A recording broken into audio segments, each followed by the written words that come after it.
कर्म सिद्धांत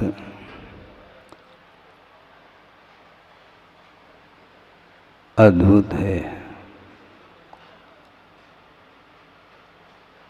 भिन्न भिन्न कर्म हुआ करते हैं।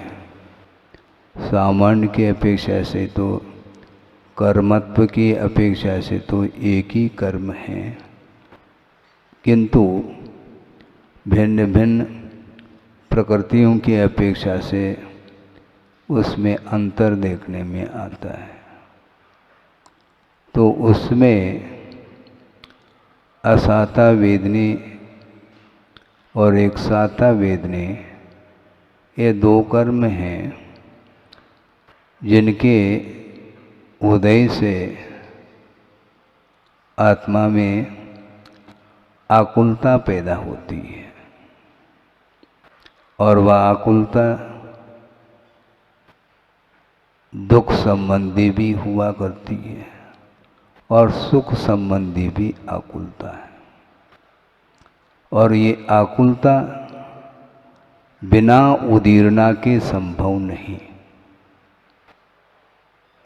उदय में आकुलता नहीं होती, किंतु उसकी जब उदीरना होती है तो उसकी उदीरना में वह गाफिल हो जाता है। ये थोड़ा सा विषय सैद्धांतिक होने से जटिल हो सकता है, लेकिन फिर भी उसको सरल बनाया जा सकता है।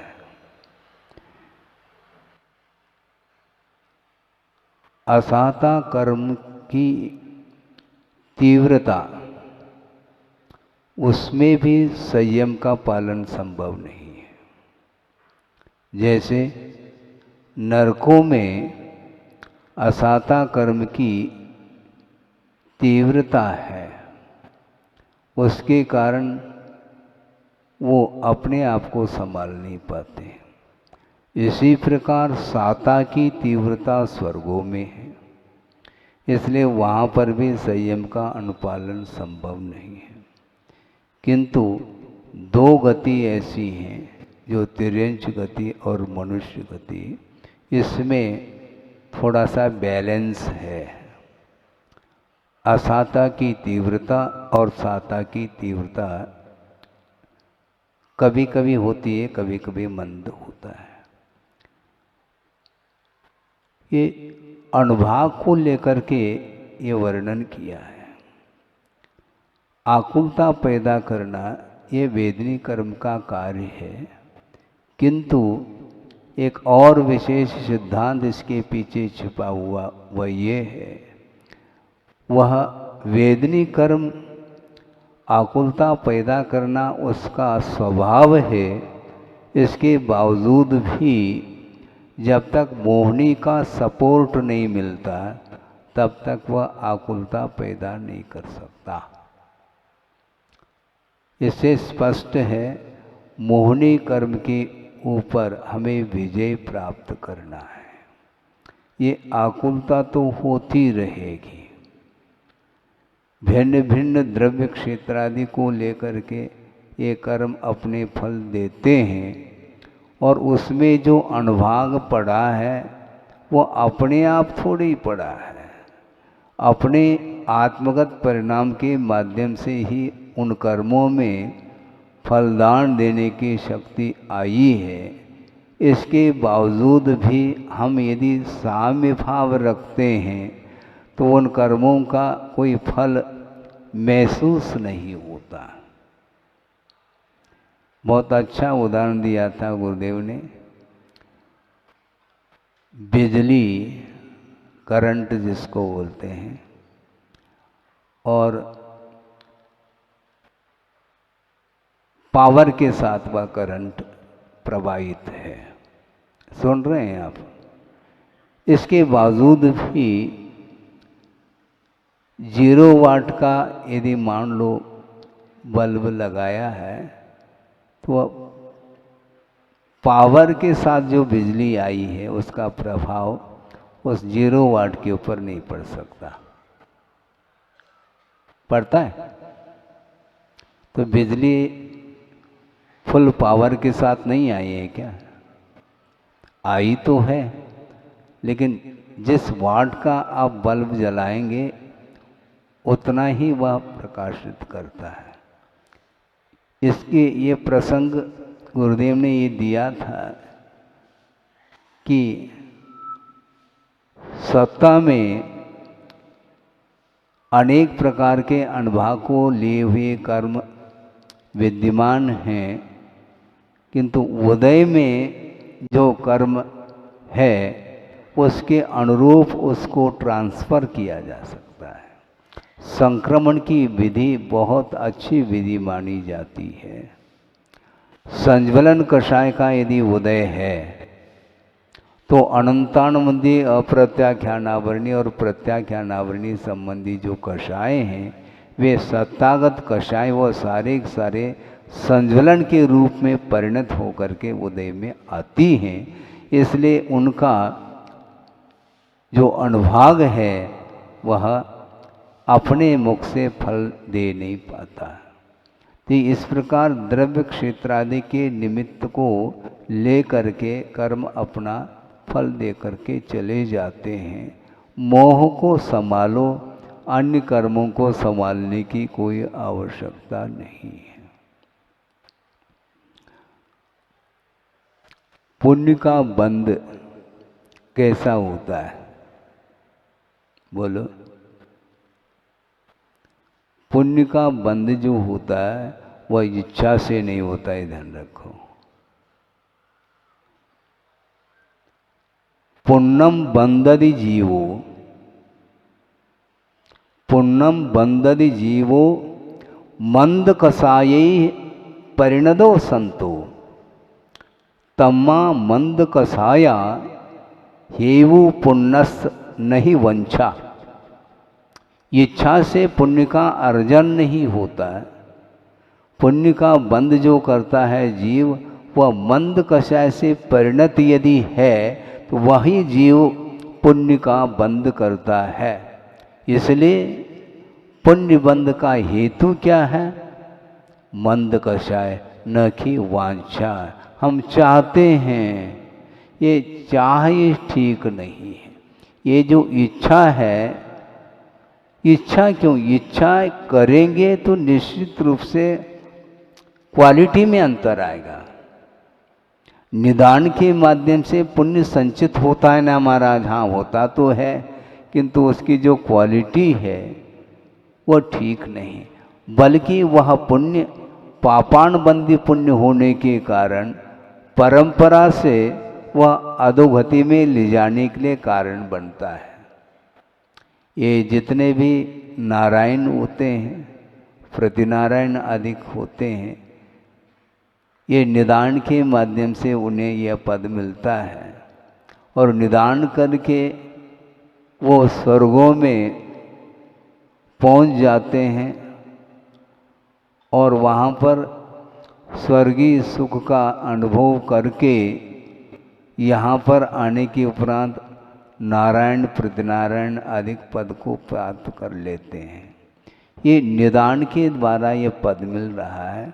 और निदान का अर्थ इतना ही है कि भोगाकांक्षा, भावी भोगाकांक्षा निदानम, भविष्य में भोगों की जो आकांक्षा है वह निदान माना जाता है। और उसके माध्यम से जो पुण्य अर्जित होता है वह साथ से पुण्य नहीं माना जाता, साथ से पुण्य नहीं माना जाता वो। और उस पुण्य का उपभोग जो किया है संसारी प्राणी ने, वह राग पूर्वक ही उसका उपभोग किया है। और उस राग पूर्वक उपभोग करने के फलस्वरूप जो पाप का अर्जन किया है वह जाकर के उसको दुर्गति के लिए कारण सिद्ध होता है। इसलिए इच्छा मत करो, इच्छा को रोकना यह तप माना जाता है। हाँ, बहुत सारी इच्छाएं होती, ये इच्छा क्यों?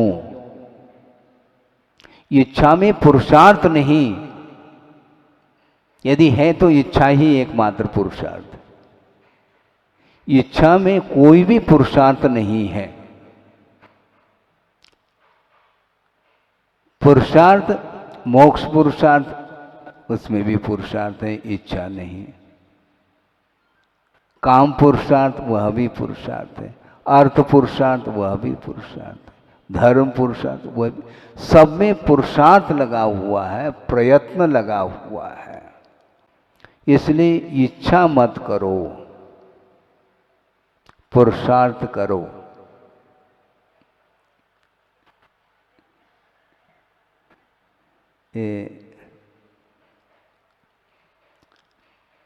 उत्तम त्याग को लेकर के कुछ चर्चा करना चाहेंगे। त्याग का अर्थ देना होता है ना, लेकिन उसके पीछे उत्तम क्यों लगा है? देना है तो दे दो। नहीं, वह उत्तम त्याग इसलिए नहीं कह सकते हैं उसको। मान लो किसी ने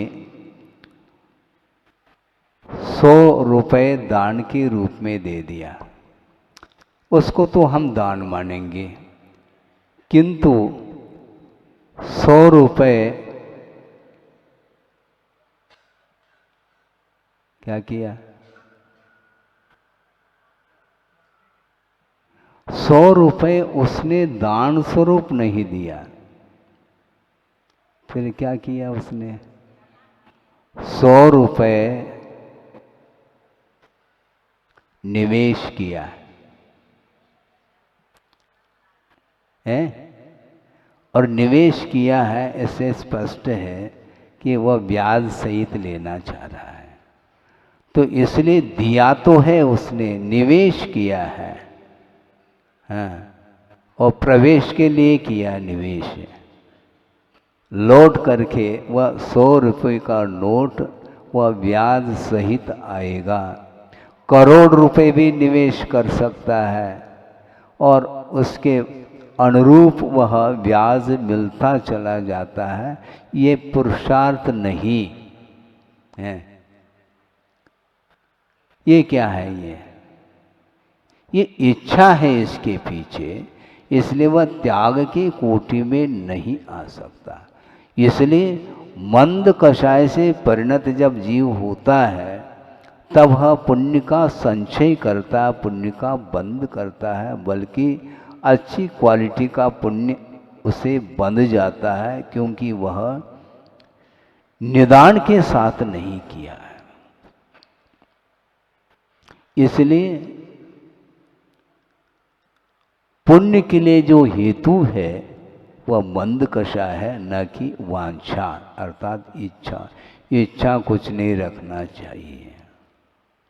तो हमें अपने आप के मन को पूछो कि दिन भर जो परिणाम उत्पन्न होते हैं उसमें इच्छा को लेकर के भी परिणाम होते होंगे? नहीं होते। नहीं होते तो अच्छी बात है।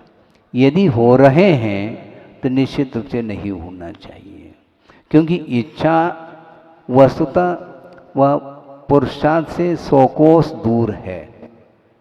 वह चाह रहा है। विधिवत आगम के अनुरूप आत्मिक विकास के लिए पुरुषार्थ करो, मोक्ष पुरुषार्थ करो और मोक्ष पाओ। मुझे मोक्ष मिल जाए तो मिल जाए तो झोली फैलाओगे क्या? मुक्ति मिलेगी क्या? झोले मत फैलाओ, झोली में जो है उसको दे दो। है? दूसरे के लिए झोली क्यों फैलाते हो? है? जो पुण्य का संचय हुआ है उसका भी वह उपभोग करना नहीं चाहता है और दूसरे के लिए वह सहयोग के रूप में देना चाहता है। तो ये देने के भाव रखो। उत्तम त्याग का जो भाव रखेगा उसके लिए नहीं मांगते हुए भी वह पुण्य संचित होता चला जाता है। इतना संचय उसका होता है। चक्रवर्ती ने कोई फैक्ट्री वगैरह खोल रखी थी क्या? है ये इतना वैभव उन्हें मिला कैसा? 84 लाख हाथी कहाँ से लाए वो? कहाँ से लाए? उनके लिए क्यों मिला है? अड़ोस पड़ोस के व्यक्ति के लिए वह वैभव क्यों नहीं मिला है? हमें बता दो। 18 करोड़ घोड़े और उतना रथ, उसके वो स्वामी क्यों हो रहे हैं? 6 खंड के अधिपतित्व को लेकर के वो सामने आ रहे हैं, तो उसके पीछे उनका जो तीव्र पुण्य है वही दे रहा है, तुम इसके स्वामी हो। यहाँ तक कि कन्याओं को दे देते हैं। सुन रहे हैं आप? हाँ, अच्छे सुंदर सुंदर कन्याओं को वो दे रहे हैं, इनको आप संभालो, ये आप इनके स्वामी आप हैं। ऐसा क्यों हो रहा है? और अड़ोस पड़ोस का कोई व्यक्ति है, उसको कोई पूछ नहीं रहा है। क्यों पूछेंगे? उसने पुण्य संचय, क्योंकि ये वैभव जो मिल रहा है ये चाहने से नहीं मिलता, ये रत्नत्रय का परिणाम है, ये त्याग का परिणाम है, उत्तम त्याग का परिणाम है ये। हाँ, मतलब त्याग में भी उत्तम शब्द छुड़ा हुआ है। उत्तम नहीं है तो वैसे ही त्याग है। वो निवेश करता चला जा रहा है और वापस वह लेना चाहता है, इसलिए वह त्याग के कोटि में नहीं आता। इसी प्रकार जो बाल तप है वह उत्तम तप के कोटि में नहीं आ सकता, क्योंकि विषयों की इच्छा को लेकर के जो कुछ भी तपस्या की जाती है उसका कोई भी परिणाम अच्छा नहीं निकलने वाला है। और उसके पीछे खूब वह तप करके कष्ट का अनुभव करते हुए भी उसको अपनाया है, क्योंकि उसके लिए सामग्री कम पड़ रही थी, इसलिए वह संतुष्ट नहीं था, इसलिए वह छोड़ देता है। और इससे कई गुना हमें वैभव मिल जाए, यह जो इच्छा, ये जो संज्ञा, तीव्र आशा, उसके कारण वह इस प्रकार तप कर रहा है। तो ये आपका जो लक्ष्य है वह लक्ष्य के ऊपर ही पुण्य संचित होता है। मिलने पर भी मुझे नहीं चाहिए, ये भाव एक क्षण के लिए भी आ जाए तो उसके माध्यम से जो पुण्य संचित होगा वह किसी के द्वारा नहीं हो सकता है। वह पुण्य संचय ज्ञानी के लिए संभव है, ज्ञानी के लिए संभव, क्योंकि ज्ञानी कभी भी उसकी दृष्टि बाहर की ओर नहीं जाती।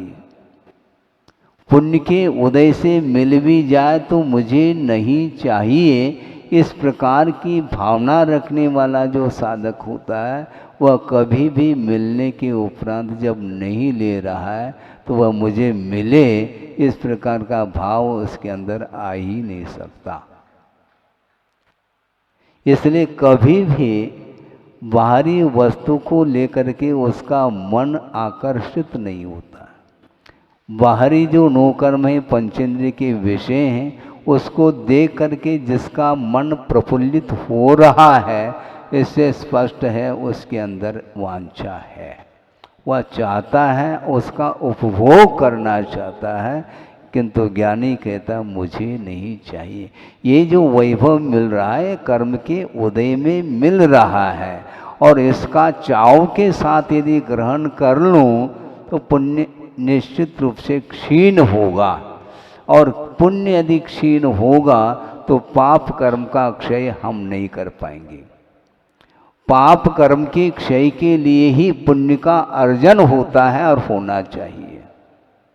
पाप कर्म का क्षय तो करो नहीं, और पुण्य अर्जित करना, उस पुण्य से क्या प्रयोजन है आपको? उस पुण्य के माध्यम से आप करना क्या चाहते हैं?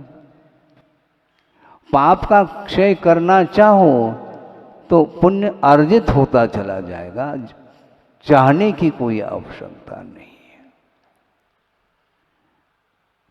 लेकिन ये बहुत कठिन काम है, इच्छा को रोकना बहुत कठिन है। शुक्ल लेशा है, मंदतम कषाय है, इसके बाद भी उसके अंदर इच्छा बनी हुई है। विषयों को देखते ही मन प्रफुल्लित होने का अर्थ है उन पदार्थों से उसका उपयोग आकर्षित है। वह भले ही नहीं ले रहा है, क्योंकि लोग क्या कहेंगे, हमने छोड़ा है, छोड़ने के उपरांत यदि लेंगे तो फिर लोग क्या सोचेंगे, इसलिए वह बैठा है शुक्लेशा में। और फिर बाद में उसका जब फल ऊपर मिलता है तो अच्छे दोनों हाथ से वो लेता चला जाता है। बहुत कठिन है। ये कठिन इसलिए है क्योंकि अनंतकालीन जो संस्कार हैं वो समाप्त नहीं हो रहे हैं, और उनको समाप्त करने के लिए उचित जो वातावरण है वहाँ पर आप रहिएगा। किंतु उचित और अनुचित है क्या चीज़ है? प्रारंभिक अवस्था में यदि मान लो आपके लिए अनुकूल वातावरण की आवश्यकता है, ठीक है, किंतु प्रारंभिक अवस्था की अवधि क्या है ये हम पूछना चाहते हैं। महाराज प्राथमिक भूमिका, आपकी प्राथमिक भूमिका का अर्थ जो प्राइमरी है वो कब तक रहेगी चलेगी? आपकी प्राइमरी, वह प्राइमरी है। वो प्राइमरी क्या वस्तु है? LKG UKG बाल सफेदी आ गई, अभी भी प्राइमरी कहो तो बात समझ में नहीं आती है। प्रौढ़ता आने के उपरांत भी पुनः अनुकूल, अनुकूल कितना अनुकूल है, क्या अनुकूल है? ये अनुकूल और प्रतिकूल ये ठीक नहीं। अब देखो, आचार्यों ने आगम के अनुरूप साधक के लिए आहार लेने के लिए कहा, ठीक है, आगम के अनुरूप लेना है, वही अनुकूल है। बाकी जो है ना वह अनुकूल प्रतिकूल नहीं। जब नवधा भक्ति पूर्व वो आहार जल शुद्ध है ऐसा कहा है, ठीक है कि नहीं? वो प्रासुक है क्या? नहीं, बिल्कुल प्रासुक है, फिर भी अनुकूल नहीं। क्या मतलब हुआ? क्या अप्रासुक दे रहा है क्या? आप अप्रासुक ले रहे हैं क्या? नहीं, प्रासुक ले लो, लेकिन प्रासुक तो है महाराज, लेकिन रुच नहीं रहा है। वो चुरा हुआ है लेकिन रुच नहीं रहा है।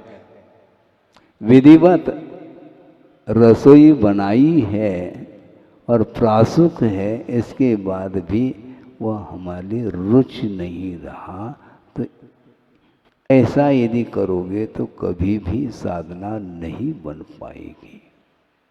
इसलिए अनुकूल और प्रतिकूलता का ख्याल बहुत ज़्यादा रखते हैं तो हमेशा वह उसकी वृत्ति अनुकूलता की ओर ही जाती है।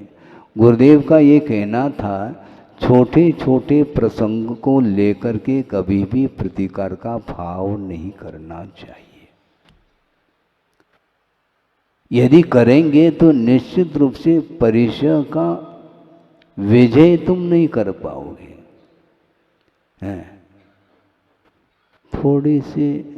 थोड़ा सा सिर दर्द हुआ नहीं और प्रतिकार, थोड़ी सी जुकाम होने को है, हुआ नहीं, उसके पहले ही उकाली है। ये सब क्या है? कितना प्रतिकार करोगे? थोड़े बहुत तो सहन करो। बड़े बड़े रोग आ जाए तो क्या सहन करोगे। तो इसलिए ये छोटी छोटी जो प्रतिकूलता है उस ओर उपयोग नहीं ले जाना, यही पुरुषार्थ माना जाता है। आप पुण्य का संचय भी करना चाहो, संवर भी करना चाहो, अर्थात आश्रव को रोकना भी चाहो, और आश्रव को रोकने के लिए जो साधन बताए जा रहे हैं उससे दूर हटना चाहो, बात क्या है। ये सब विरोधाभास जैसा लगता है, इसलिए इस प्रकार नहीं करना चाहिए। कम से कम शुक्ल ध्यान तो अपने नसीब में नहीं, किंतु शुक्ल लेशा तो कम से कम हम कर सकते हैं। लेकिन उस शुक्ल लेशा के माध्यम से भी कर्म का संवर नहीं होता।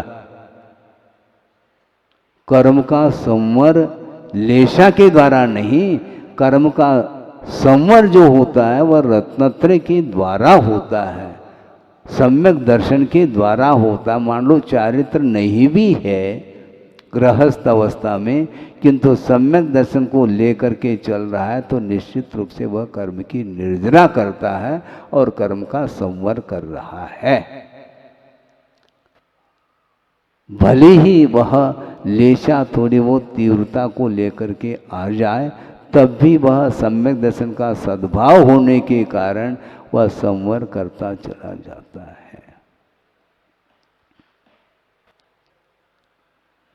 बहुत कठिन है। इसलिए आप रहो जहाँ रहना चाह रहे हैं, लेकिन बिल्कुल ही क्या थोड़े बहुत तो मार्जिन रख करके करना चाहिए। रहें किंतु उसमें डूबना नहीं चाहिए। तट में रहो तो कम से कम रक्षा होगी। यदि मान लो बीच में पहुंच गए तो मुश्किल है वहाँ से पार करना। इसलिए संसार में रहते हुए भी संसार के तटवर्ती, हाँ, बीच में मत जाओ। मझधार में जाना ठीक नहीं।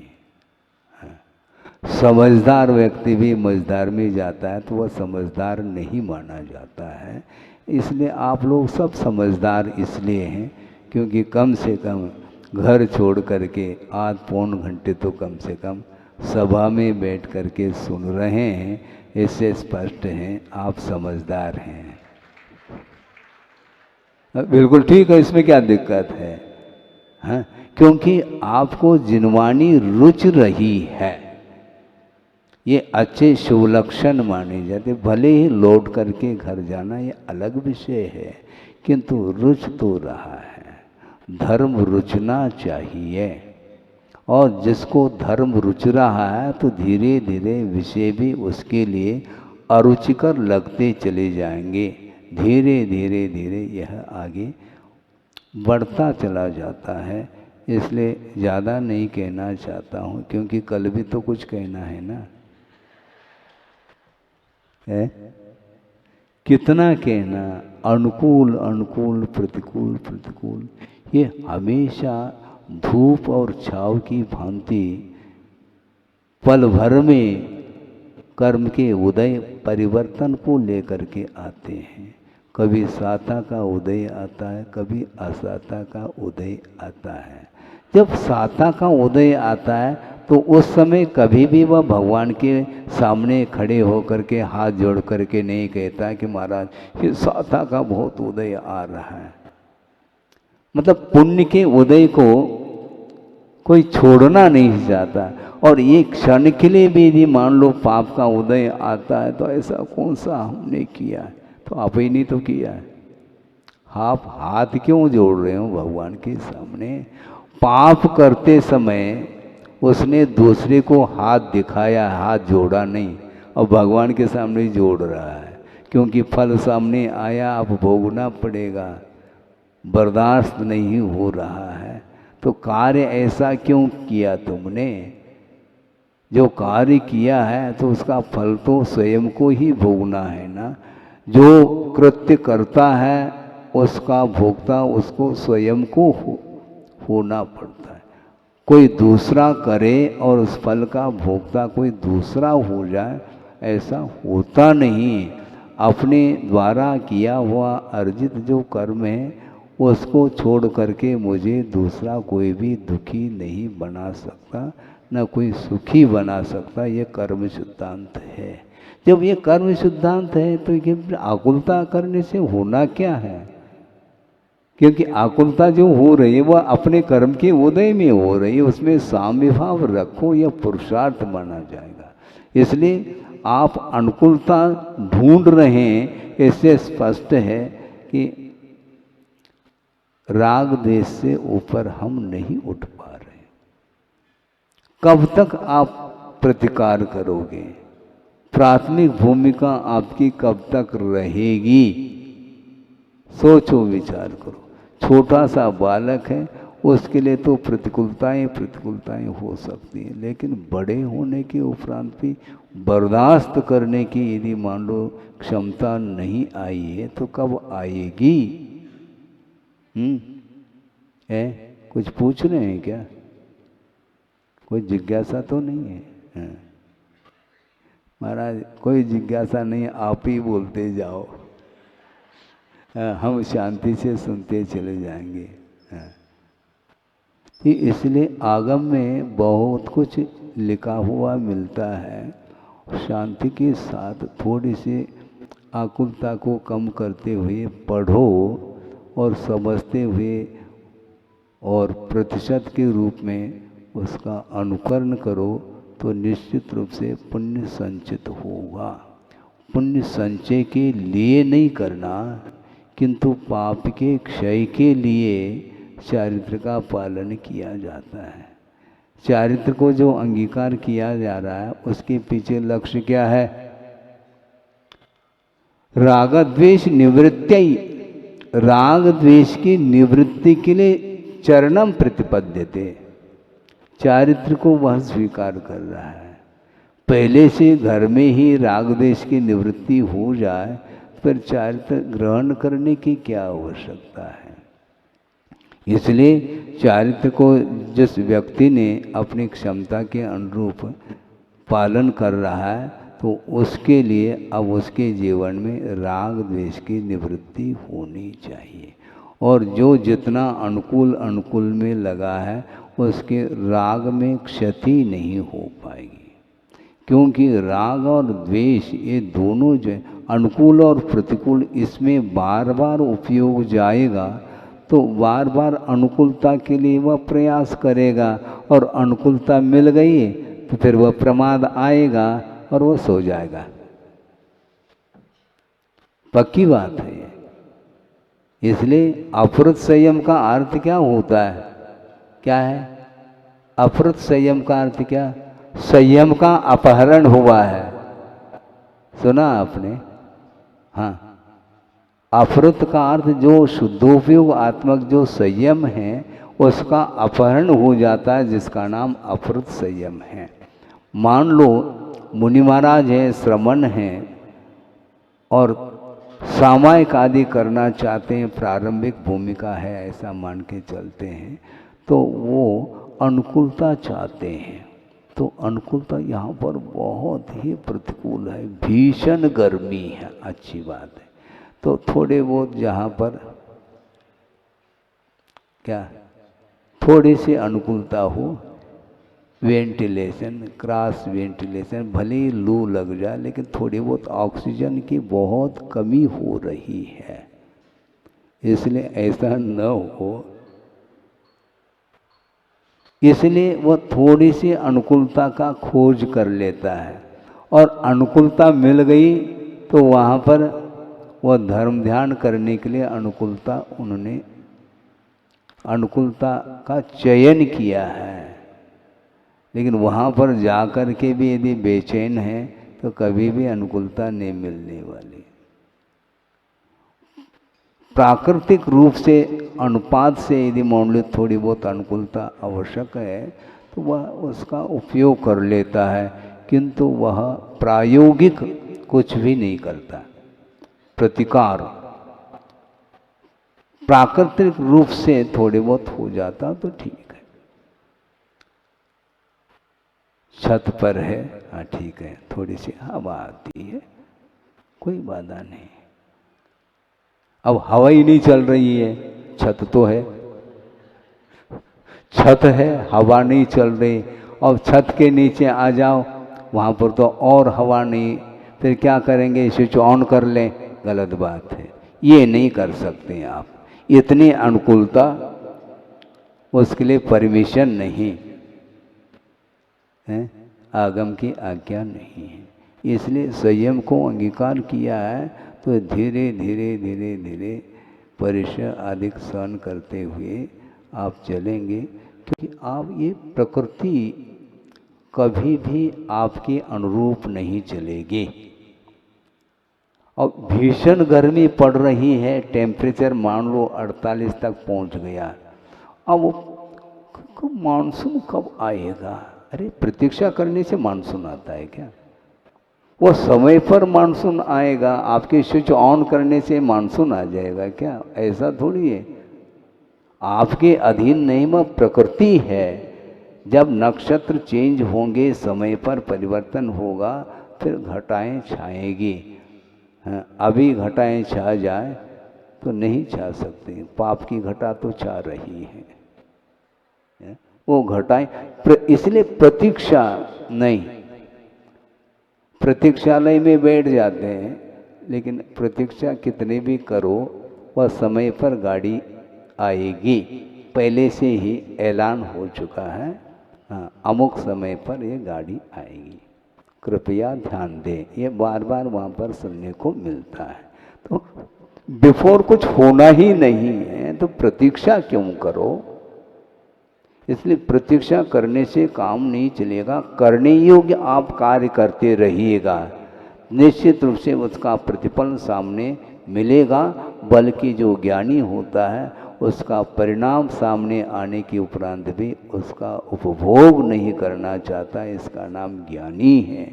इसलिए आप लोग सम्यक ज्ञानी हैं, किंतु अध्यात्म के क्षेत्र में जिसको ज्ञानी की संज्ञा दी है कुंद कुंद स्वामी ने, वहाँ तक पहुँचने के लिए आपको बाहर आना पड़ेगा।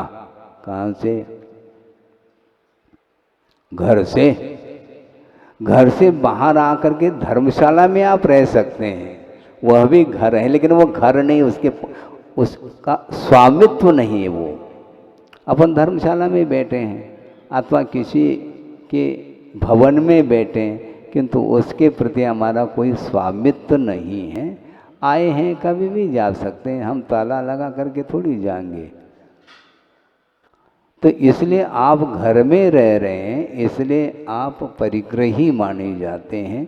वहाँ से छोड़ करके यदि मंदिर में रहेंगे तो वो भी मंदिर में क्या वो है, वहाँ पर भी आपकी सुरक्षा हो रही है, किंतु सुरक्षा होते हुए भी उसके प्रति आपका कोई भी स्वामित्व नहीं रहा। इसलिए मूर्छा का अभाव करना यही मोक्ष मार्ग माना जाता है। आपका समय हो चुका है, इसलिए पुण्य का अर्जन जो होता है वह वांछा से नहीं, इच्छा से नहीं, किंतु मंद कषाय के माध्यम से ही पुण्य का अर्जन होता है। और वह अर्जित पुण्य जो है वह पाप के क्षय करने में अपना योगदान देता है। ये इस विषय का सार है। अहिंसा परमो धर्म की जय।